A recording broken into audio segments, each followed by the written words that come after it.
draga deco, ja sam vaš drugar Zuzi i dobrodošli u moju čarobnu Zuzionicu. Danas završavamo sa našom azbukom. Hajde da počnemo. Slovo H. H kao hleb. Pekačić kad ujutru hleb zamesi, brže nam za doručak toplu veknu donesi. Da li i ti možda znaš još neku reč na slovo H? Bravo! Slovo C. C kao cvrčak. Cvrčak i mrav najbolji drugari. U šumi znaju ih i mladi i stari. Da li i ti možda znaš još neku reč na slovo C?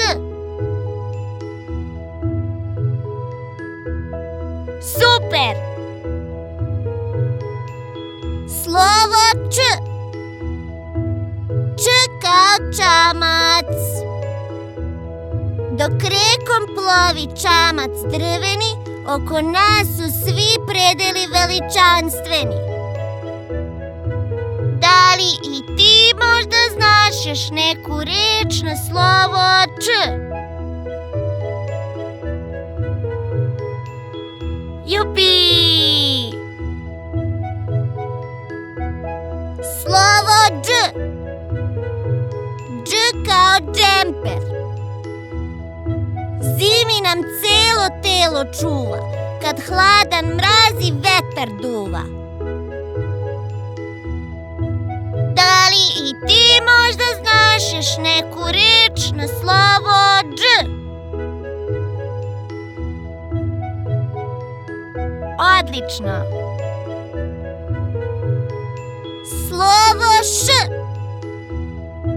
Š kao šolja. Ništa lepše od šoljice toplog čaja. Popit ću ga do poslednjeg gutljaja. Da li i ti možda znaš još neku reč na slovo Š? Znao sam da ti to možeš. Drugari, pozdrav iz naše male učionice. Doviđenja i nove Zuzionice. Čekam vas!